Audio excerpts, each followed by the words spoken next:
Global IT के YouTube channel में आप सभी का एक बार फिर से स्वागत है। आज जो हम लोग फिटर फर्स्ट ईयर की जो हमारी 500 क्वेश्चन की सीरीज चल रही थी उसका पार्ट 35 सॉल्व करेंगे। ठीक है, जो आपको क्वेश्चन दिखाई दे रहे हैं इसका अगर आप पीडीएफ डाउनलोड करना चाह रहे हैं तो ये जो वेबसाइट है यहाँ पे www.globalit.org, इस वेबसाइट से आप बिल्कुल आसानी से डाउनलोड कर सकते हैं जो आज का पीडीएफ है प्लस इसके पहले के जितने भी क्वेश्चन कराए गए हैं उनका पीडीएफ आप बिल्कुल आसानी से डाउनलोड कर पाएंगे। प्लस अगर आप ये जो पार्ट आपको 35 दिख रहा है इसके पहले की सारी वीडियोस देखना चाह रहे हैं तो उसके लिए मैं वीडियो के डिस्क्रिप्शन में उसका लिंक दे दूंगा, आप वहां से बिल्कुल आसानी से क्लिक करके सारी वीडियोज को इकट्ठा देख सकते हैं। प्लस आपके जो अदर सब्जेक्ट है व्हाट्सएप calculation, engineering drawing, improbability, skill, इनको भी अगर आप देखना चाह रहे हैं तो मैं उनका भी लिंक जो है वीडियो के डिस्क्रिप्शन में दे दूंगा, आप वहां से बिल्कुल आसानी से देख पाएंगे। एक बार डिस्क्रिप्शन जरूर चेक कीजिएगा वीडियो का। ठीक है, चलिए क्वेश्चन को स्टार्ट करते हैं। कह रहा है ग्राइंडिंग व्हील विनिर्देश 41A46H5U8 में 5 क्या दर्शाता है। ग्राइंडिंग व्हील का एक कोड दिया हुआ है, मैंने पहले भी कई सारे क्वेश्चन में बता चुका हूं, अगर आपको याद होगा तो आप देखते ही अपने आप टिक कर लेंगे कि भाई इसमें क्या सही होना चाहिए। बाकी मैं दोबारा से बता देता हूं कि इनमें जो पहला वाला अक्षर होता है यह कंपनी का कोड होता है। किसका कोड होता है? कंपनी के द्वारा सेल्फ कोड दिया गया होता है।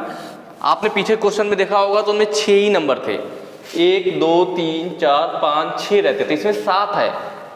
जो एक्चुअल में वो 7 ही होता है पर पीछे के क्वेश्चन में 6 ही दिया हुआ था। दरअसल पहला और लास्ट वाला दोनों ऐसे होते हैं जो कंपनी के द्वारा दिया गया कोड होता है। ठीक है, यह कब होगा? जब 7 कोड दिए गए हों, लेकिन क्वेश्चन में कभी कभी 6 ही देता है। जब 6 देता है तो हम पहला कंपनी कोड मानते हैं, बाकी जो जिस हिसाब से अपना रखते चले जाते हैं। जब 7वां अंक होगा तो पहला और लास्ट वाला कंपनी का कोड हो जाएगा। अब देखिए यह पहला किसको बताता है? जो इन कंपनी के कोड को छोड़ दिया जाए तो बीच में जो हमारे बचे, इसमें जो फर्स्ट वाला है ए, यह बताता है किसको? टाइप ऑफ अब्रेसिव को। मैंने पहले भी बताया हुआ है टाइप ऑफ अब्रेसिव, इसलिए मैं ज़्यादा टाइम नुकसान नहीं करूँगा, जल्दी जल्दी बता देता हूँ। जो सेकेंड वाला है यह बताएगा ग्रेन साइज को। किसको बताएगा? ग्रेन साइज को। जो यह थर्ड वाला है एच दिखाता है हमारा किसको? ग्रेड को।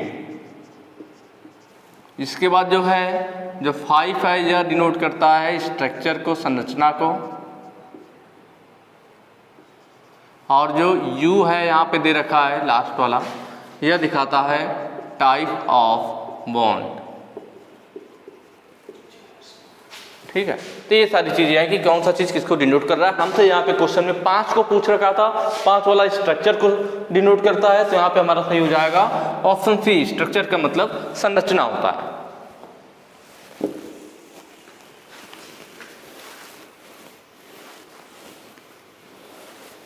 ठीक है, अगला कह रहा है ड्रेसिंग कास्टिंग के लिए ढलाई में किस प्रकार के बॉन्डेड पहिया का उपयोग किया जाता है। अलग अलग बॉन्ड होते हैं, जो हम बॉन्ड की बात कर रहे थे, सिलिकेट बॉन्ड होता है, साइलेक बॉन्ड होता है, रबर बॉन्ड है, रेजिनाइट बॉन्ड है, विट्रीफाइड बॉन्ड है, ये सब जो हमारे मेन बॉन्ड यूज किए जाते हैं।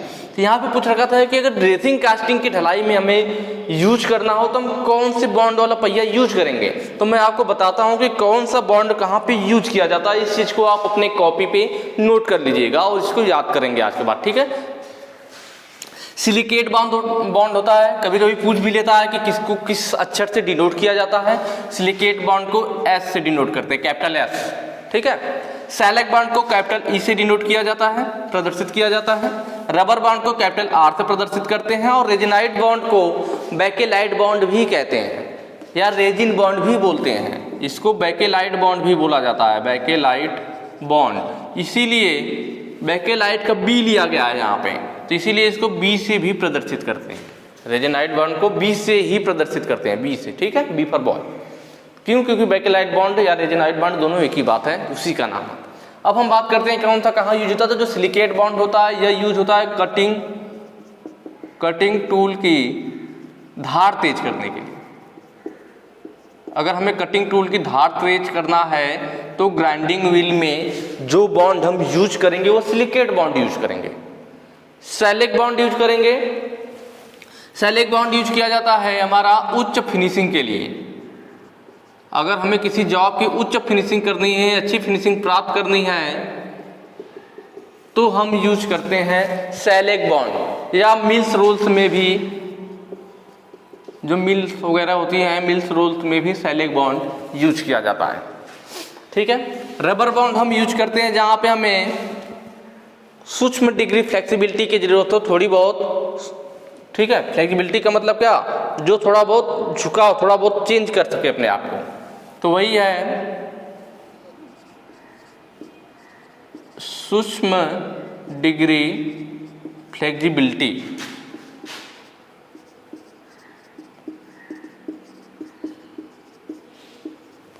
ठीक है। या फिर ज़्यादातर यह जो रबर बॉन्ड यूज किया जाता है स्लॉटिंग और पार्टिंग के लिए।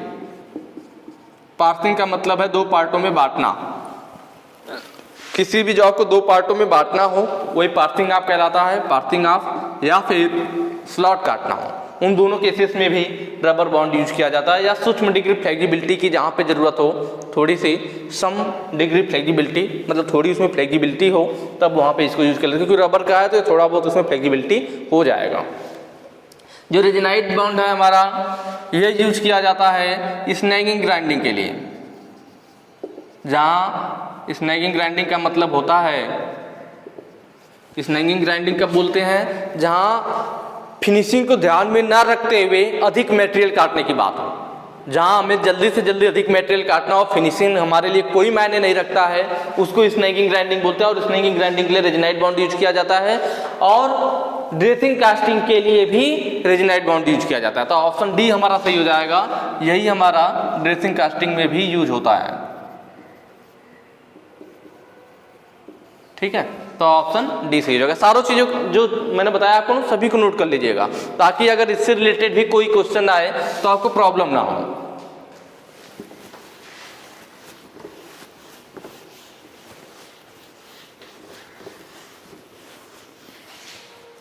ठीक है, नेक्स्ट क्वेश्चन है, सीमेंटेड कार्बाइड को ग्राइंड करने के लिए किस प्रकार के अब्रेसिव का उपयोग किया जाता है। ये मैंने पहले भी बताया हुआ था आप लोगों को कि जो हमारा सिलिकॉन कार्बाइड होता है वह प्राकृतिक कोरंडम का एक रूप है। पहली चीज़ तो ये भी मैंने आपको बताई थी कि अगर कभी पूछा जाए जो सिलिकॉन कार्बाइड किसका रूप है, तो जिन सिलिकॉन कार्बाइड है यह हमारा क्या आर्टिफिशियल अब्रेसिव है, और एक होता है हमारा नेचुरल अब्रेसिव। तो नेचुरल अब्रेसिव में कोरंडम होता है, कोरंडम का ही विकल्प हमारा क्या होता है, सिलिकॉन कार्बाइड होता है। मैंने सिलिकॉन कार्बाइड में बताया था दो थे, ब्लैक सिलिकॉन कार्बाइड और ग्रीन सिलिकॉन कार्बाइड। ब्लैक वाला जो था वो हाई टेंसाइल स्ट्रेंथ की कठोर धातु के लिए था, और जो ग्रीन वाला था वो लो टेंसाइल स्ट्रेंथ की कठोर धातु के लिए था। दोनों कठोर धातु के लिए थे, लेकिन एक हाई टेंसाइल के लिए, एक लो टेंसाइल के लिए। और मैंने बताया था स्पेशली सीमेंटेड कार्बाइड के लिए भी ग्रीन सिलिकॉन कार्बाइड यूज किया जाता है। मैंने कहा था कि अगर क्वेश्चन में नॉर्मल सिलिकॉन कार्बाइड लिखा तो उसे सही करेंगे, लेकिन अगर क्वेश्चन में ग्रीन सिलिकॉन कार्बाइड ऑप्शन में रहेगा तो हम इसको फिर प्रीफर करेंगे। तो सीमेंटेड कार्बाइड की ग्राइंडिंग के लिए क्या यूज करते हैं, हरा सिलिकॉन कार्बाइड या ग्रीन सिलिकॉन कार्बाइड। बाकी मैंने आपको बताया था कि व्हाइट वाला एल्युमिनियम कब यूज किया जाता है, ब्राउन वाला कब यूज किया जाता है। ठीक है,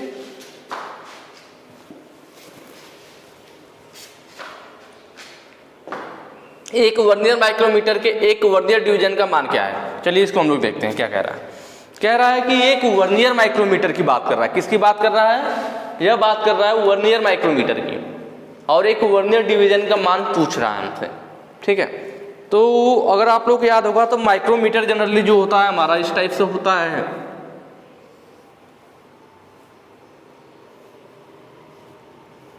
जो भी है, ठीक है, ये हमारा थिम्बल होता है, इस पे जो लाइनें बनी होती है थिम्बल वाला होता है। ये हमारा बैरल या स्लीव होता है। ये होता है ना, बैरल या स्लीव पे हमारी डेटम लाइन होती है। डेटम लाइन पे ही हमारे सब जो होते हैं मेन ऐसे लाइनिंग नहीं होती है। तो ये तो माइक्रोमीटर हो जाता है, नॉर्मल आउटसाइड माइक्रोमीटर। लेकिन अगर इसी माइक्रोमीटर में इस बैरल या स्लीव पे 10 लाइनें, यह क्या है हमारा बैरल है, बैरल या इसको स्लीव भी बोलते हैं। तो अगर बैरल या स्लीव पे 10 लाइनें किसकी खींच दी जाए, वर्नियर लाइन खींच दी जाए। ऐसे सीधी सीधी कितनी लाइनें खींची जाती है, 10 लाइनें खींची जाती है, ध्यान रखना। इसी बैरल या स्लीव पे अगर 10 लाइनें वर्नियर की लाइन खींच दी जाए तो यही माइक्रोमीटर फिर वर्नियर माइक्रोमीटर बन जाता है, और इसकी एक्यूरेसी माइक्रोमीटर के अपेक्षा बढ़ जाती है। इसकी लिस्ट काउंट 0.001 mm हो जाती है, जबकि नॉर्मल माइक्रोमीटर की लिस्ट काउंट 0.01 mm होती है। ठीक है, तो इसकी अपेक्षा इसकी एक्यूरेसी बढ़ जाती है, किसकी, वर्नियर माइक्रोमीटर की, या वो 10 वर्नियर लाइनें बढ़ने से। यहाँ पे हमसे पूछा था वर्नियर माइक्रोमीटर के एक वर्नियर डिवीजन का मान, मतलब जो वर्नियर माइक्रोमीटर में हमारे 10 वर्नियर लाइनें बढ़ी थी ना, तो एक वर्नियर माइक्रोमीटर मतलब एक भाग का मान क्या है, हमसे ये पूछना चाह रहा है। तो आपको इसके लिए पता होना चाहिए कि यह जो 10 भाग होता है वर्नियर लाइन का 10 भाग हमारे थिम्बल पे जो बने हुए हैं ना, इसका 10 भाग थिम्बल पे बने 9 भाग के बराबर होता है। वर्नियर लाइन का 10 भाग किसके बराबर होता है, थिम्बल पर बने 9 भाग के मान के बराबर होता है। इस चीज को नोट करेंगे हम। वर्नियर लाइन का 10 भाग किसके बराबर होगा, यह बराबर होगा थिम्बल पर बने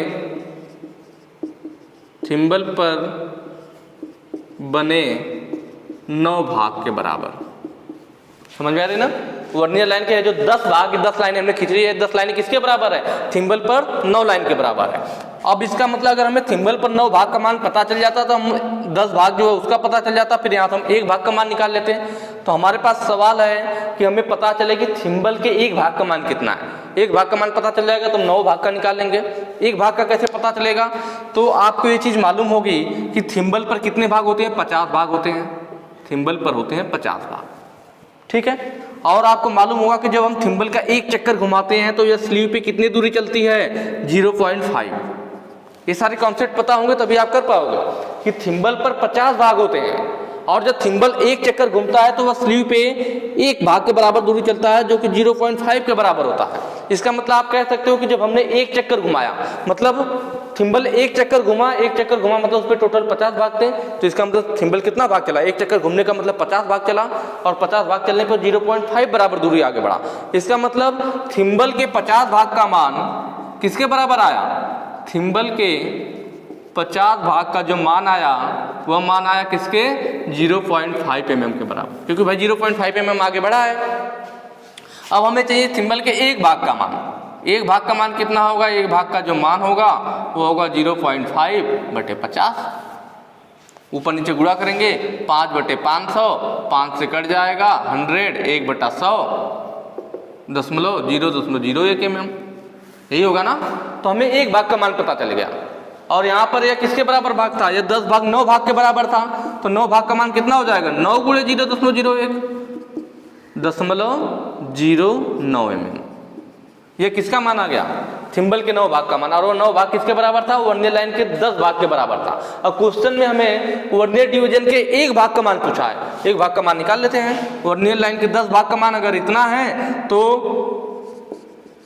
वर्नियर लाइन का एक भाग का मान कितना होगा, 0.09 अपान 10 हो जाएगा। भाई 10 भाग का मान इतना है तो एक भाग का मान इतना बटे 10। अब एक 0 है तो एक अंक पर दशमलव और बढ़ जाएगा तो हो जाएगा आपका 0.009 mm। यह हो गया एक भाग का मान।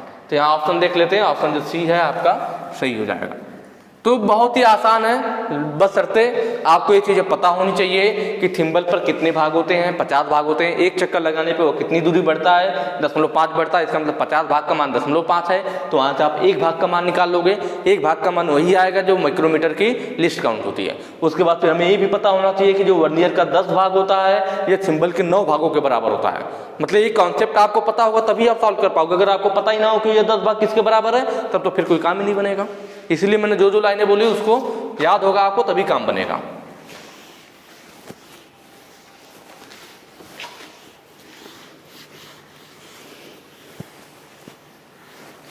अगला क्वेश्चन है, टेलीस्कोपिक गेज में एक्स के रूप में चिन्हित भाग का नाम क्या। मैंने पहले भी बताया हुआ है, small hole gauge, telescopic gauge. 2 gauge होते हैं। स्मॉल होल गेज हमारा छोटे साइज के होल को मापने के काम में आता है, जैसे कि 3 से 13 mm, कुछ जगहों पे 3.2 से 12.7 mm भी दिया होता है। तो ऑप्शन के अनुसार आप लोग अपना चेंज कर लीजिएगा, जैसा ऑप्शन होगा उस हिसाब से आप अपना ठीक कर लेंगे। बाकी टेलीस्कोपिक गेज जो होता है यह अधिक साइज के लिए होता है, या 8 mm से लेकर के 150 mm तक के लिए होता है, जबकि कुछ जगहों पे 12.7 से लेकर के 152.4 भी दिया होता है। ठीक है, तो मैंने आपको स्टैंडर्ड वाला बता दिया है कि उस हिसाब से अगर मान लो ऑप्शन में थोड़ा बहुत ऊपर नीचे होगा तो आप ठीक कर लेंगे। तो टेलीस्कोपिक ये जनरली देखा जाए तो 8 से 150 mm की साइज के लिए होता है, किसी भी गहराई में स्लॉट का या छेद का होल का साइज लेने के लिए। ये आपको पार्ट का दिखाया गया, मैंने पहले भी बताया था कि यह जो पहला और यह जो लास्ट है दोनों क्या होते हैं, ये मापक सिरे होते हैं। क्या होते हैं? मापक सिरे। मापक सिरे का मतलब हो गया मेजरिंग सरफेस। ये दोनों इस संपर्क में आएंगे तो ये दोनों है मापक सिरे। उसके बाद बात करें, इसके अंदर स्प्रिंग लगी होती है, या क्या लगी होती है? ऐसे ऐसे यह होती है हमारी स्प्रिंग। यहाँ ऊपर बात करें तो इसको बोलते हैं हम लोग टेलीस्कोपिक लेग, टेलीस्कोपिक लेग, या फिर प्लंजर भी बोला जाता है, प्लंजर। ठीक है, इधर जो है यह फिक्स्ड लेग है। उसके बाद ऊपर यहाँ पे हैंडल है आपका, और यह जो है ये लॉक करने के लिए, क्या लॉक करने के लिए? प्लंजर लॉक करने के लिए, प्लंजर लॉक। तो यही पूछा हुआ था कि यह क्या चीज है, तो ऑप्शन हम देख लेंगे, ऑप्शन सी हमारा सही हो जाएगा, प्लंजर लॉक।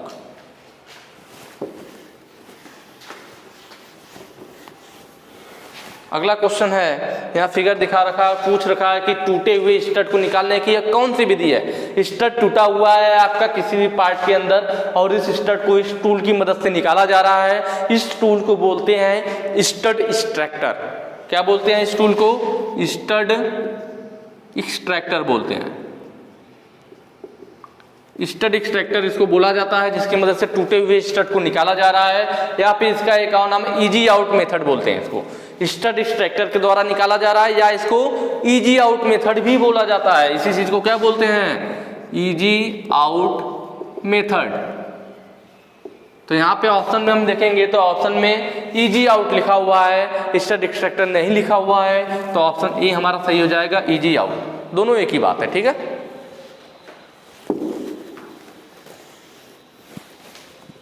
नेक्स्ट क्वेश्चन है, मशीन टूल्स के लिए ग्रे कास्ट आयरन का व्यापक रूप से उपयोग क्यों किया जाता है? मशीन टूल्स का मतलब है जो हमारी मशीनें होती हैं। जब मशीन बनाया जाता है तो ज्यादातर हम व्यापक रूप से मतलब अधिकतर हम क्या ग्रे कास्ट आयरन यूज करते हैं। तो उसका रीजन क्या है? मैंने आपको ये चीज पहले भी बताई थी कि ग्रे कास्ट आयरन में कंप्रेसिव फोर्स सहन करने की क्षमता होती है। दूसरी चीज, इसकी मदद से वाइब्रेशन को कम किया जा सकता है, टूल चैटरिंग को कम किया जा सकता है, जो आवाज आती है उस आवाज को कम किया जा सकता है, वाइब्रेशन को रिड्यूस किया जा सकता है। ये सब क्या है? ग्रे कास्ट आयरन के जो है आपके क्वालिटीज है, उसकी अच्छी फ्लूइडिटी होती है, जिसकी वजह से उसे किसी भी आकार में ढालना आसान होता है। ठीक है, तो यहाँ पे ऑप्शन देखेंगे, मशीन टूल्स के लिए ग्रे कास्ट आयरन क्यों यूज किया जाता है? तो यहाँ पे ऑप्शन देख रहे हैं ना, कंपन को कम करें, जो मेन ऑप्शन मिल रहा है आपको, और तो कोई ऐसा ऑप्शन है नहीं। तेजी से ठंडा होना, उच्च तन्यता शक्ति, मशीनिंग के लिए बहुत हार्ड लिखा हुआ था क्वेश्चन में, यहाँ थोड़ा क्वेश्चन छूट गया है, जबकि इसकी मशीनिंग आसान होती है। जब क्वेश्चन में दिया हुआ था मशीनिंग के लिए बहुत कठोर। ठीक है, तो मशीनिंग के लिए परेशानी की बात नहीं, जबकि आसानी से मशीनिंग हो जाता है। तो यहाँ पे ऑप्शन हमारा बी सही हो जाएगा, कंपन को कम करे, वाइब्रेशन को रिड्यूस करता है, इसीलिए हम ग्रे कास्ट आयरन यूज करते हैं। नेक्स्ट क्वेश्चन है, M20 इंटू यहाँ पे 1.5 रहेगा। ठीक है, 15 नहीं होगा, 1.5 होगा।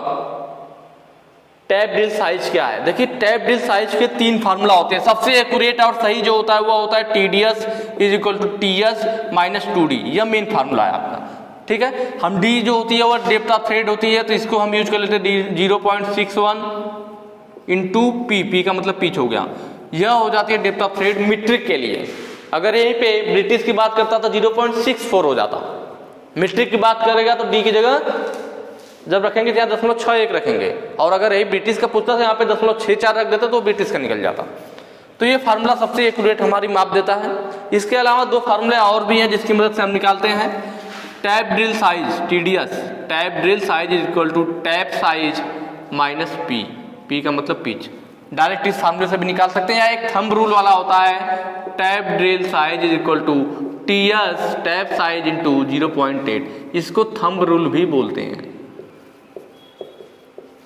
तो ये 3 फार्मूले हैं टैप ड्रिल साइज निकालने का। जो मेन हमारा एक्चुअल वाला है, जो वास्तविक माप देता है, वह यह है। इसके अलावा यह दोनों फार्मूले भी कभी कभी यूज हो जाते हैं जब ज़्यादा एक्यूरेसी की बात ना हो। जब थंब रूल की बात करेगा तो वह थंब रूल के लिए है, TDS, उसे थंब रूल का फार्मूला बोलते हैं। इस पे अगर रखा जाए तो देखते हैं TDS equal to TS minus 2D। Tap size कितना है यहाँ से देखा जाए तो यह पहला जो होता है टैप साइज होता है, दूसरा जो होता है पिच होता है।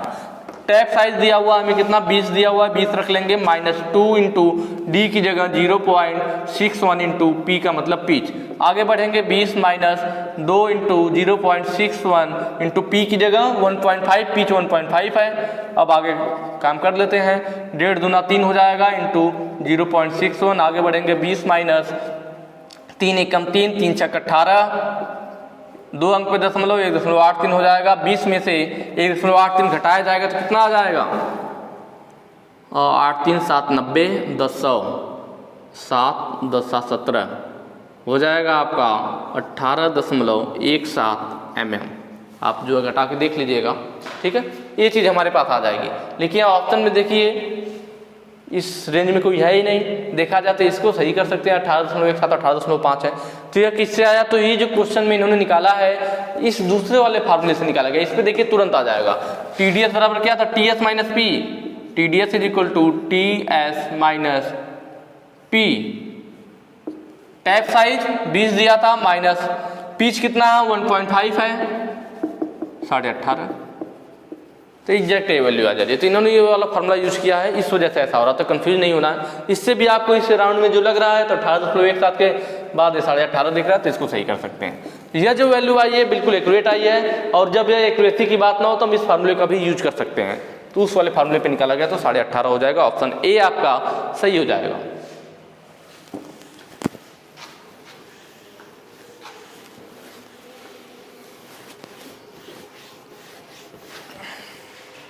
अगला है 16 mm रीमर के लिए ड्रिल छेद का साइज क्या होगा। 16 mm रीमर के लिए इस टाइप का भी मैंने क्वेश्चन कराया हुआ है, काफी आसान होता है, ठीक है। मैंने आपको बताया था कि जब अंडर साइज और ओवर साइज ना दिया हो तो क्या करें। तो मैंने बताया था ड्रिल का ओवर साइज फिक्स है, वह हर केस में हर हालत में 0.05 mm ही होगा, उसमें टेंशन नहीं है। टेंशन क्या है, रीमर के अंडर साइज में, कि रीमर का अंडर साइज कितना होगा। रीमर का अंडर साइज तो मैंने आपको बताया था चार्ट बना करके कि 0 से 5 के लिए जो होता है रीमर का साइज, अगर 0 से 5 है तब हमारा क्या 0.1 से 0.2 हो जाता है। अगर यह 5 से 20 है तो हमारा 0.2 से 0.3 हो जाता है। अगर 20 से 50 है तो 0.3 से 0.5 हो जाता है। और यही अगर 50 से ऊपर है, 50 से ऊपर का साइज दिया हुआ है तो 0.5 से 1 mm हो जाता है। तो मैंने इस केस में भी बताया था कि अगर आपको चार्ट याद नहीं हो रहा है तो आप सिर्फ ये वाला ध्यान रखिए कि 5 से 20 के लिए 5 mm से 20 mm की साइज के लिए 0.2 से 0.3 यूज किया जाता है। मैंने बोला था आपसे, क्योंकि आप जब भी देखेंगे इसमें देखिए 16 mm पूछा है, कभी 10 mm पूछता है, कभी 8 mm पूछता है, कभी 16, कभी 20, कभी 15। 20 से ऊपर आपको जल्दी किसी भी क्वेश्चन में नहीं मिलेगा, ना ही 5 से नीचे मिलेगा। इसीलिए अगर सिर्फ आप ये वाली लाइन भी याद रखते हैं तो आपका काम बन जाएगा। तो आप यहाँ से निकाल सकते हैं ड्रिल साइज बराबर क्या हो जाएगा। मैं यहाँ फार्मूला दोबारा लिख देता हूँ, आप लोगों को याद होगा। ड्रिल साइज बराबर क्या होता है, रीमर का साइज और माइनस फिर रीमर का अंडर साइज प्लस ड्रिल का ओवर साइज। जिन लोगों को फार्मूला याद होगा, पहले अच्छे से क्वेश्चन किया होगा, वो आसानी से कर लेंगे बिल्कुल। रीमर का साइज क्या था, 16 mm दे रखा है, माइनस रीमर का अंडर साइज हम वहाँ से ले लेंगे, क्योंकि 16 mm है तो 5 से 20 वाले के अंतर्गत आएगा तो 0.2 हो जाएगा, प्लस ज़्यादातर केस में 0.2 ही लेते हैं, 0.3 वाला तो यूज ही नहीं होता है, ठीक है। तो आप 0.2 याद रखिए कि 5 से 20 के लिए 0.2 होता है, आसानी से होगा। ओवर साइज 0.05, अब 16 माइनस यहाँ पे क्या होगा 0.2 और 0.05 आपका हो जाएगा 0.25, घटा लिया जाएगा 15.75 mm आ जाएगा। बिल्कुल सिंपल है, पहला ही ऑप्शन सही हो जाएगा, ठीक है। नेक्स्ट क्वेश्चन पे चलेंगे।